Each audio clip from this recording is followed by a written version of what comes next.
Sanging remetayure nekai thor jada amlo torangaya manate amena nata album ପାଖାପାଖି ଠିକ ଟା କହିପାରିବିନି କିନ୍ତୁ 100+ ହେଇଯିବ। ଆଚ୍ଛା 100+ ଆଲବମ୍ ଆପଣ କରିଛନ୍ତି? ଆଜ୍ଞା। ଆଉ ବାପା ମା ତ ନାହାନ୍ତି, ବାପାଙ୍କର ଦେହ ଖରାପ ହେଇଥିଲା। ଦେହ ଖରାପ ପରେ ନାହାନ୍ତି ଆଉ ଭଲ କରିପାରିଲୁନି, ସବୁଆଡେ ମେଡିକାଲ ସବୁଆଡେ ନେଇକିରି ଭଲ ହେଲାନି ଆଉ। ନମସ୍କାର, ସ୍ୱାଗତ କରୁଛି ଆମେ ବି କାହାଠୁ କମ୍ ନୁହଁ ଆଜ୍ଞାର ଆଉ ଏକ ଏପିସୋଡକୁ। ଯିଏ ଅଭିନୟର ପରଦାର ଚରିତ୍ରକୁ ଛୁଇଁ ପାରନ୍ତି ଆଉ କଣ୍ଠର ଯାଦୁରେ ଲକ୍ଷ ଲକ୍ଷ ଶ୍ରୋତାଙ୍କ ହୃଦୟକୁ ଛୁଇଁ ପାରନ୍ତି, ତାଙ୍କରି ଜୀବନର ଅକୁହା କଥା, ଗୀତ ଓ ଅଭିନୟ ଦୁନିଆର ମଜାଦାର ଅନୁଭୂତି ନେଇ ଆମେ ଆଜି ଆସିଛୁ। ସ୍ୱର ଓ ଅଭିନୟରେ ସେହି ଦୁଇ ଭିନ୍ନ ମାଧ୍ୟମକୁ ଏକାଠି କରିଥିବା ଆଜିର ଆମର ଅତିଥି ସାମଲ ବାବୁ। ଆସନ୍ତୁ ଜାଣିବା ତାଙ୍କ ଜୀବନର ଗୀତର ଧୁନ୍ ଓ ଅଭିନୟର ରଙ୍ଗକୁ, କଳାର ଦୁଇ ରୂପ ଖାସ୍ ଆପଣମାନଙ୍କ ପାଇଁ। ତେବେ ଚାଲନ୍ତୁ ଦର୍ଶକ ବନ୍ଧୁମାନେ, ଆଜିର ଏହି କାର୍ଯ୍ୟକ୍ରମକୁ ଆଗକୁ ନେବା ଆଉ ବହୁତ ସାରା ପ୍ରଶ୍ନ କରିବା ଆଉ ସମସ୍ତ ପ୍ରଶ୍ନର ଉତ୍ତର ଜାଣିବା ପାଇଁ ମଧ୍ୟ ଚେଷ୍ଟା କରିବା।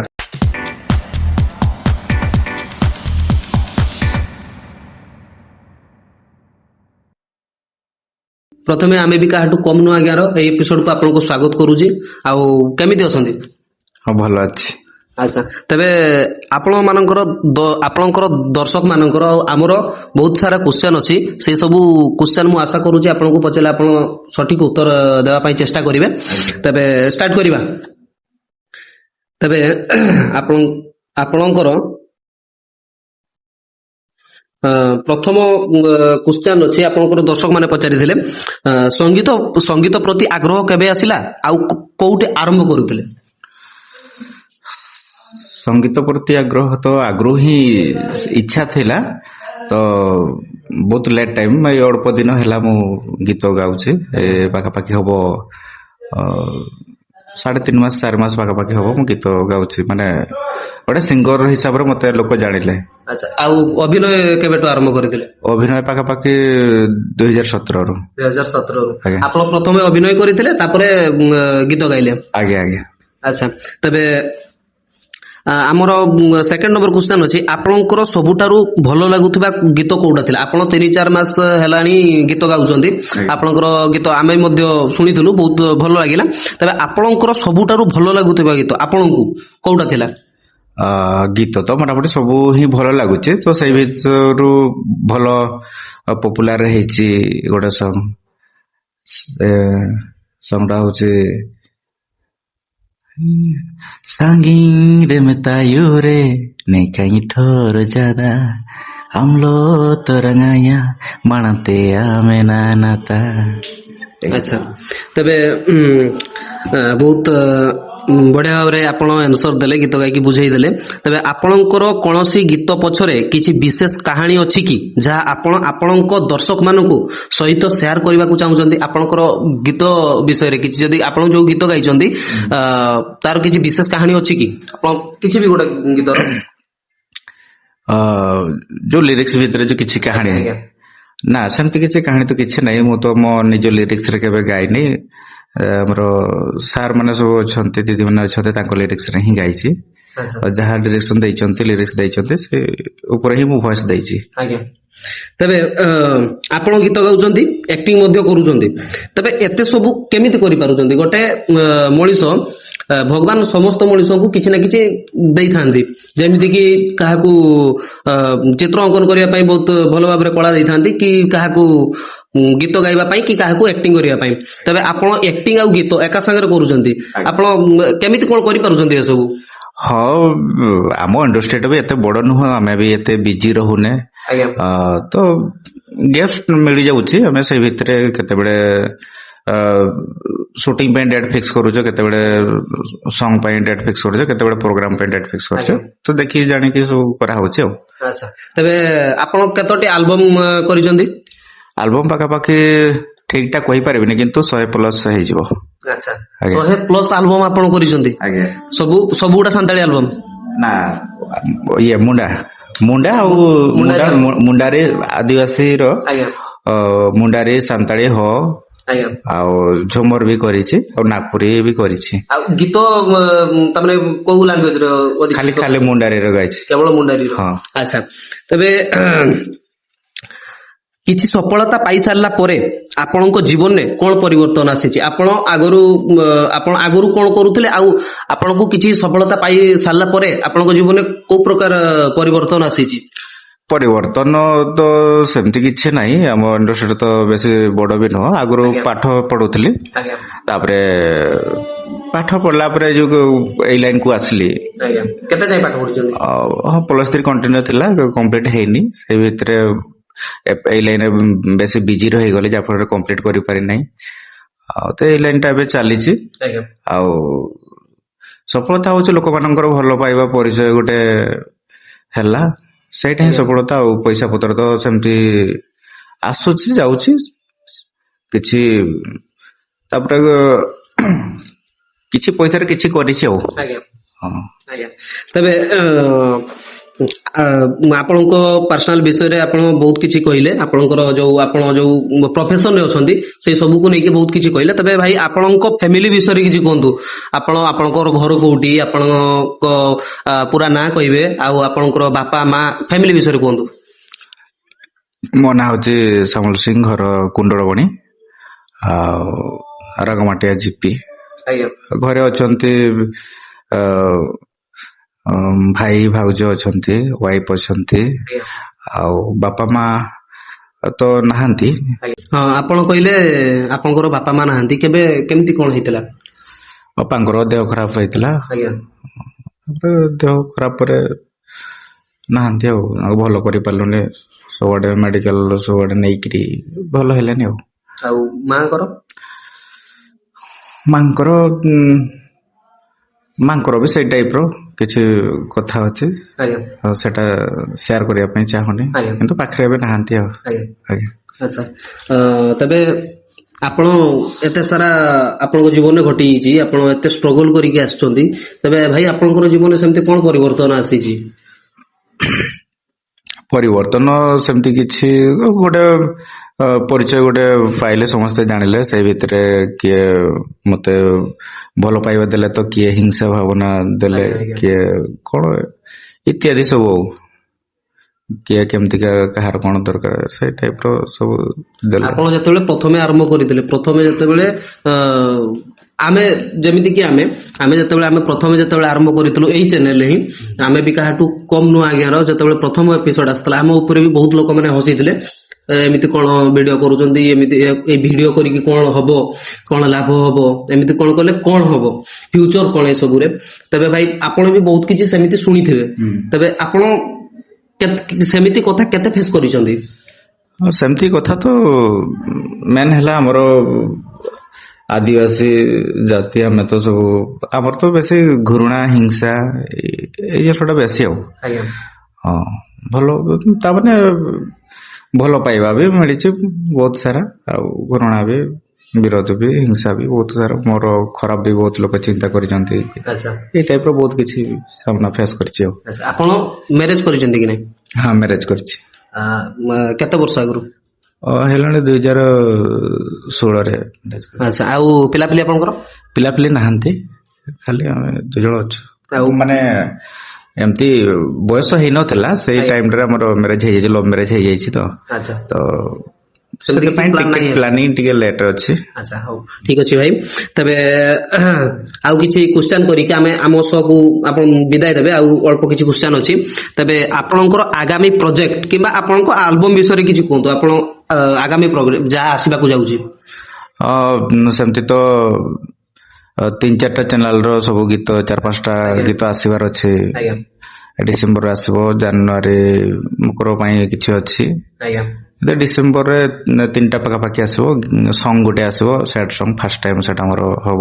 ଆଚ୍ଛା ହଁ, ଟ୍ରାକ୍ ହେଇସାରିଛି, ଲେଖା ସରିଯାଇଛି, ଖାଲି ଭଏସ ଡବ୍ ବାକି ଅଛି। ଆଚ୍ଛା, ସେଇ ସେଟ୍ ସଙ୍ଗକୁ ନେଇକି କିଛି କହିଦିଅନ୍ତୁ ଆମର ଦର୍ଶକ ମାନଙ୍କୁ, ଆପଣଙ୍କ ଦର୍ଶକ ମାନଙ୍କୁ।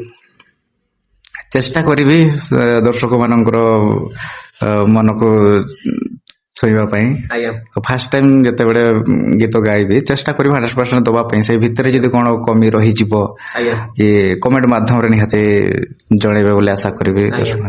ତେବେ ବହୁତ ସାରା ତ କଥା ହେଲେ, ଆପଣଙ୍କ ଫ୍ୟାନ୍ସ ମାନଙ୍କୁ ଗୋଟିଏ ସୁନ୍ଦର ବାର୍ତ୍ତାଟିଏ ଦିଅନ୍ତୁ। ଆପଣଙ୍କ ଫ୍ୟାନ୍ସ ମାନଙ୍କୁ କଣ କହିବା ପାଇଁ ଚାହିଁବେ? ଆଉ ଏତିକି କହିବା ପାଇଁ ଚାହିଁବି କି ମୋର ସଫଳତାର କାରଣ ହଉଛି ତାଙ୍କର, ମୋର ଫ୍ୟାନ୍ସ ମାନଙ୍କର ଭଲ ପାଇବା ଆଶୀର୍ବାଦ ହିଁ। ଆଜ୍ଞା ବୟସରେ ସାନ ହେଲେ ବି କଣ ହବ, କିନ୍ତୁ ପ୍ରତ୍ୟେକ ମୋର ଫ୍ୟାନ୍ସ ମାନଙ୍କୁ ମୁଁ ଭଗବାନ ବୋଲି ମନେ କରେ। ଆଜ୍ଞା ଆଉ ବହୁତ ଭଲ ପାଇବା ବି ଦିଏ।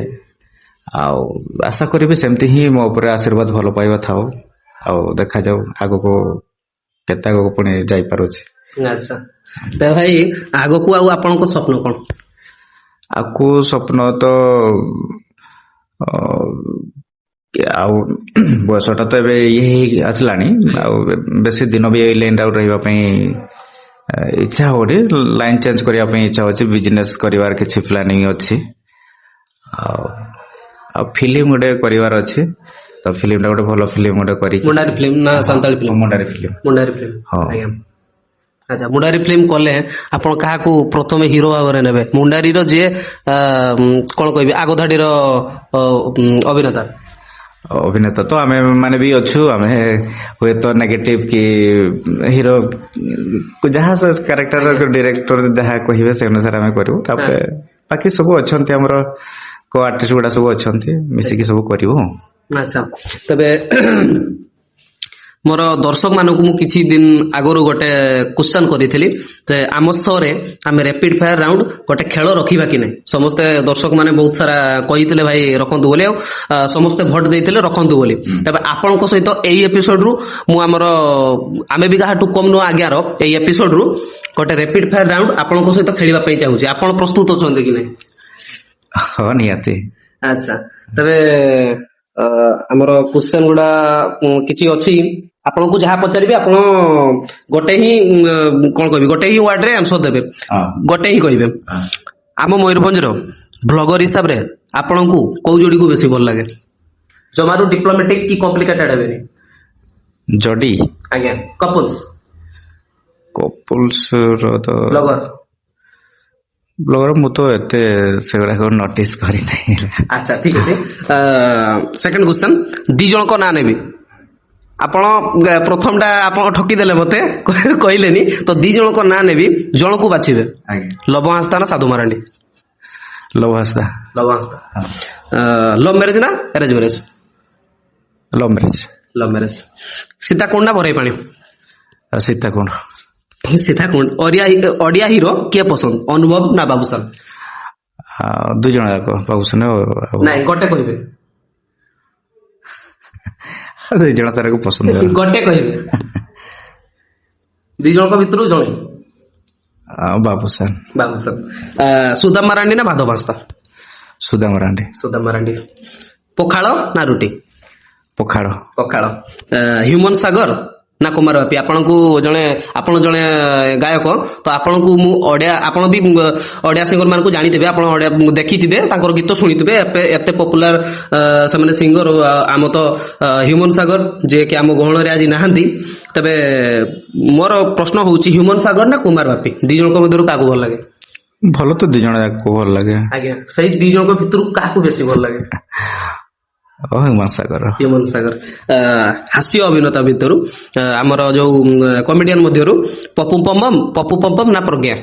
ପପୁ ପମ୍ପମ୍ ଭାଇ। ପପୁ ପମ୍ପମ୍। ତେବେ ଆମେ ବି କାହାଠୁ କମ୍ ନୁହଁ ଆଜ୍ଞା, ନା ଅଲଗା କୋଉ ପଡକାଷ୍ଟ?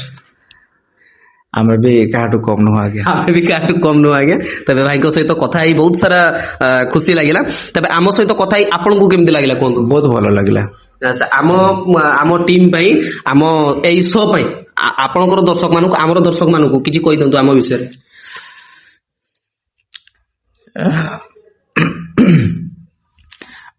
ଫାଷ୍ଟ ଆପଣଙ୍କୁ ବହୁତ ବହୁତ ଧନ୍ୟବାଦ ଜଣାଉଛି। ଆଉ ଦର୍ଶକ ମାନଙ୍କୁ ବି ଏତିକି କହୁଛି, ଭାଇମାନେ ବହୁତ ଚେଷ୍ଟା କରୁଛନ୍ତି ଭଲ ଭଲ ଆମର ସମାଜ ପାଇଁ, ଆମର ମୟୂରଭଞ୍ଜର ଯେତିକି କଳାକାର ସବୁ କି କିଛି ମାନେ ଡେଭଲପମେଣ୍ଟ ପାଇଁ କାମ କରୁଛନ୍ତି ସେମାନଙ୍କୁ ପାଖକୁ ଯାଇକିରି ତାଙ୍କର ଇଣ୍ଟରଭ୍ୟୁ ନେଉଛନ୍ତି। ତେଣୁ ତାଙ୍କୁ ନିହାତି ସପୋର୍ଟ ଦରକାର। ଆଜ୍ଞା। ତେଣୁ ଏତିକି ଅନୁରୋଧ କରୁଛି ତାଙ୍କର ଚ୍ୟାନେଲକୁ ସବସ୍କ୍ରାଇବ କରିବେ, ଲାଇକ୍ ସେୟାର କରିବେ ନିହାତି, ଏତିକି କହୁଛି। ଆଚ୍ଛା, ଆପଣଙ୍କର ଯୋଉ ସୋସିଆଲ ମିଡିଆ ରହିଛି, ଆପଣଙ୍କ ଦର୍ଶକ ମାନେ, ମୋ ଦର୍ଶକ ମାନେ, ଆପଣଙ୍କ ଦର୍ଶକ ମାନେ ତ ଆପଣଙ୍କ ପାଖରେ ହିଁ ଅଛନ୍ତି, କିନ୍ତୁ ମୋ ଦର୍ଶକ ମାନେ କେହି ଜାଣିଥିବେ କେହି ଜାଣି ନଥିବେ। ଆଉ ମୋ ଦର୍ଶକ ମାନଙ୍କୁ କହିଦିଅନ୍ତୁ ଆପଣଙ୍କୁ କୋଉ ସୋସିଆଲ ମିଡିଆରେ କୋଉ ଚ୍ୟାନେଲରେ ଦେଖିବା ପାଇଁ ମିଳିବ?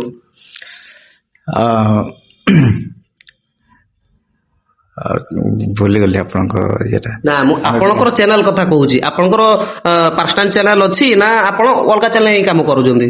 ନା, ମୋର ପର୍ସନାଲ ଚ୍ୟାନେଲ ବି ଅଛି। ମୋର ପର୍ସନାଲ ଚ୍ୟାନେଲଟା ଏଇ ଅଳ୍ପ ଦିନ ହେଲା ମୁଁ ଚଲଉଛି। ଆଚ୍ଛା, ଫାର୍ଷ୍ଟ ସଙ୍ଗ ମୋର ଆସିଥିଲା ମୋ ନିଜ ଚ୍ୟାନେଲରେ। ନିଜ ଚ୍ୟାନେଲରେ ରିଲିଜ ହେଇଛି। ତ ଆପଣଙ୍କ ଚ୍ୟାନେଲ ନାମଟା କହିଦିଅନ୍ତୁ। ସାମଲ ସିଂ ପ୍ରେଜେଣ୍ଟ। ଆଚ୍ଛା, ତ ସାମଲ ସିଂ ପ୍ରେଜେଣ୍ଟ ଏଇ ଭାଇଙ୍କୁ ବି ବହୁତ ସାରା ଭଲ ପାଇବା ଆଉ ବହୁତ ସାରା ସପୋର୍ଟ କରନ୍ତୁ। ଆମେ ବି କାହାଠୁ କମ ନୁହଁ ଆଜ୍ଞା, ଆମେ ବି କାହାଠୁ କମ ନୁହଁ ଆଜ୍ଞାର ଟିମ୍ ଏଇ ପାଇଁ କାମ କରୁଛି କି ଆମ ମୟୂରଭଞ୍ଜ ଛାଡିକି ଆମ ଓଡିଶାରେ ଯେତେ ସବୁ କ୍ରିଏଟର ମାନେ ଅଛନ୍ତି, ଯେତେ ସବୁ ଭାଇ ଭଉଣୀ ମାନେ ଅଛନ୍ତି, ସେମାନେ ବହୁତ ଭଲ ପାଇବା ସାଉଣ୍ଡୁଛନ୍ତି ଆଉ ବହୁତ ସାରା ସପୋର୍ଟ ମଧ୍ୟ ସେମାନେ ପାଉଛନ୍ତି। କିନ୍ତୁ କଣ କହିବି ଭାଇ, ସେମାନେ ଯେମିତି ଗୋଟେ ଅନ୍ଧାର ଘରେ ଗୋଟେ ଝିଅ ଯେତେବେଳେ ବଳାତ୍କାରର ଶିକାର ହୁଏ, ଯେମିତି ସେ ଅନ୍ଧାର ଘରେ ଗୋଟେ ରହିଯାଏ, କାହାକୁ କିଛି କହିପାରେ ନା, ଠିକ ସେମିତି ଆମ କ୍ରିଏଟର ମାନଙ୍କ ଅବସ୍ଥା ମଧ୍ୟ ସେଇଆ। ତାଙ୍କୁ ବଡ ବଡ ପଡକାଷ୍ଟ ଯେତେ ସବୁ ହଉଛି, ବଡ ବଡ ଇଣ୍ଟରଭ୍ୟୁ ଯେତେ ସବୁ ହଉଛି, ସେମାନେ ତାଙ୍କୁ କେହି ଧ୍ୟାନ ଦେଉନାହାନ୍ତି। ତ ସେଇମାନଙ୍କ ପାଖକୁ ଯାଇକି ଆଉ ସେଇମାନଙ୍କ ପାଖରୁ ତାଙ୍କର ବ୍ୟକ୍ତିଗତ କଥା, ତାଙ୍କର ପର୍ସନାଲ ଲାଇଫ ବିଷୟରେ ଆମେ ଜାଣିବା ପାଇଁ ଚେଷ୍ଟା କରୁଛୁ। ତେବେ ଦେଖାହବ ପୁଣି ଗୋଟେ ନ୍ୟୁ ଏପିସୋଡରେ ଆଉ ଗୋଟେ ନୂଆ ଲୋକ ସହିତ। ସେତିକି ପର୍ଯ୍ୟନ୍ତ ଆମକୁ ବୋଧେ ବିଦାୟ ଦିଅନ୍ତୁ, ଆମ ଶୋକୁ ବିଦାୟ ଦିଅନ୍ତୁ। ରହୁଛି, ନମସ୍କାର, ଜୟ ଜଗନ୍ନାଥ।